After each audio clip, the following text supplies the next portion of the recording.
ઉબડા ગામ મુકામે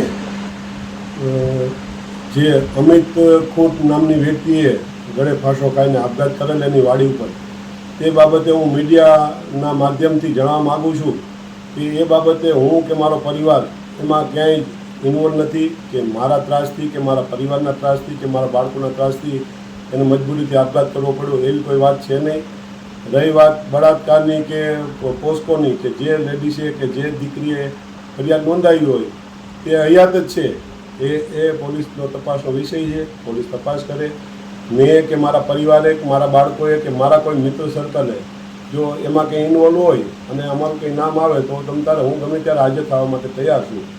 પરંતુ આ આખું કાવતરું જયરાજનું છે, ગોંડલના માજી ધારાસભ્યનું, અને એ અમને મારા પરિવારને ગમે એ રીતે એન કેન પ્રકારે હેરાન કરવા માટેનું આ એક કાવતરું છે. કારણ કે જે સુસાઇડ નોટ મળી આવેલ છે મરનારની, એ સુસાઇડ નોટમાં ઘણા બધા ચેડા કરેલા છે, ઘણા બધા પાનામાં ફેરફાર છે. પહેલાં સવારે વર્કશોપના માધ્યમથી જાણવા મળ્યું કે ભાઈ એક એને લખેલું હતું કે ભાઈ મારા પરિવારનું મારી પત્નીનું ધ્યાન રાખજો, અને મારા એના મોબાઈલ નંબર લખેલા હતા.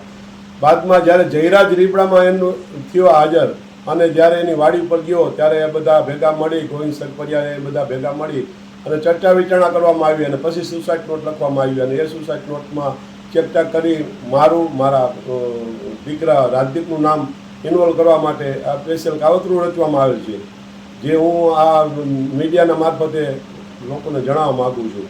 અને પોલીસનો ખરેખર એમાં તપાસ કરીને ઊંડી ઉતરે તો સત્ય હશે એ બહાર આવી જશે. જો મેં કે મારા પરિવારે ખરેખર આ દીકરીનો કોન્ટેક્ટ કરેલો હશે કે એના મોબાઈલમાં અમારો નંબર નીકળે અથવા એનો અમારા મોબાઈલમાં નંબર નીકળે તો પણ એ પણ પોલીસ તપાસ કરી શકે છે.